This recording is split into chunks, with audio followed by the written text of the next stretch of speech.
Policy matter में ये अदला बदल की गई है। ये बदल हेमंत पाटिल, भावना गवली इनसे चर्चा करके किया गया बदल है। मुख्यमंत्री शिंदे ये भाजपा के दबाव में कार्य कर रहे हैं। इन बातों में कोई अर्थ नहीं है।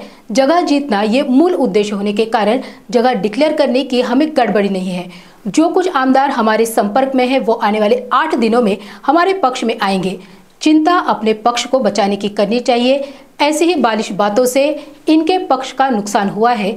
अपने पक्ष के प्रचार के बारे में गंभीरता से विचार करें, दूसरों के पक्ष के बारे में बातें ना करें। और शिवसेना उबाठा केवल 3 से 4 महीने का गठ है। उसके बाद इस पक्ष के पास ना उम्मीदवार मिलेंगे और ना ही कार्यकर्ता मिलेंगे। ऐसा प्रत्युत्तर संजय शिरसाट इन्होंने युवा सेना अध्यक्ष आदित्य ठाकरे इन्हें दिया है। लोकसभेच्यासाठी जे काही उमेदवाराची यादी जाहीर होते किंवा जे काही उमेदवार बदलले जात आहेत त्या हा एक पॉलिसी मॅटर म्हणून शिंदे साहेबांनी 2 जागांची अदला बदल केलेली आहे। हेमंत पाटलाच्या जागी बाबूरावांना उमेदवारी दिलेली आहे। भावना गवळीच्या जागी हेमंत पाटलाच्या मिसेसला दिलेली आहे आणि हा बदल त्यांना चर्चा करून केलेला बदल आहे।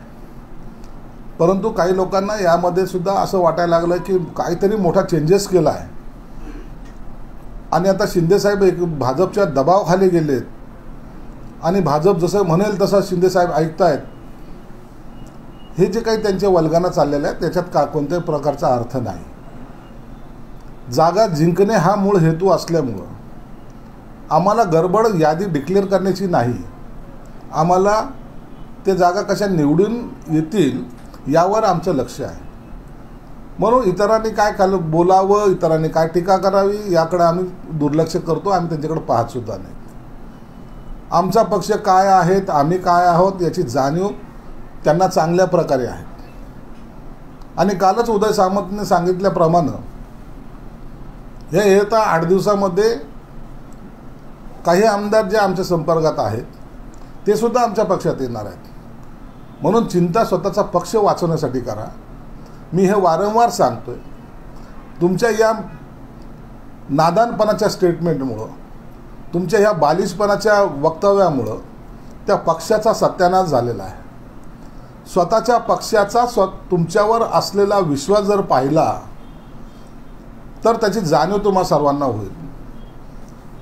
पक्ष तुमच्यावर विश्वास नाही, तुम्ही इतरांवर जाऊन टीका करायला लागलेत। मला वाटतं हे संयुक्तिक नाही। आपण आपल्या पक्षाच्या ध्येय धोरणाचा किंवा आपल्या पक्षाच्या प्रचाराचा याच्याबद्दलचा गंभीरतेने आपण विचार करा।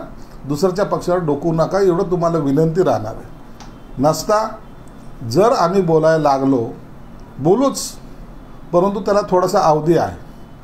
त्या टायमाला तुम्हाला पळतीभुई थोडी होणार आहे। ते म्हणतात की 2-4 महिन्याचा पक्ष राहिलेला आहे शिंदे गटाचा, याच्यानंतर पक्ष संपतो। नाही, त्यांनी तर सांगताना थोडीशी त्यांची गडबड झालेली आहे। त्यांना माहिती आहे उबाटा गट हा 2-4 महिन्याचाच राहिलेला आहे। त्यानंतर या पक्षाकडे ना उमेदवार भेटणार आहेत ना कार्यकर्ते भेटणार आहेत। आजची अवस्था पाहिली तर ज्यांच्या लाखोच्या सभा व्हायच्या त्या आता हजारावर आलेल्या आहेत। काही दिवसांना हे गल्लीमध्ये फिरताना दिसतील। जे तुमच्या सोबत आले त्यांना आता पश्चाताप होतो अशी चंद्रकांत खैरे म्हणतात। चंद्रकांत खैरेंना या लोकसभेमध्ये त्यांची सुद्धा जागा आम्ही दाखवून देऊ आणि ज्यांच्या दारोज्यात ते जात आहेत ते काही दिवसामध्ये हे ते आमच्या बरोबर असतील। पण आता तुमचा लढाई जी असेल ती शिवसेनेशी असेल की शिंदे विरुद्ध शिवसेना, शिवसेनेविरुद्ध शिवसेना असेल की शिवसेनेविरुद्ध एमआयएम असेल?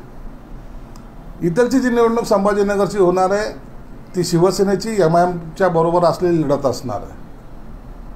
म्हणून आमची लढत एमआयएम बरोबर आहे।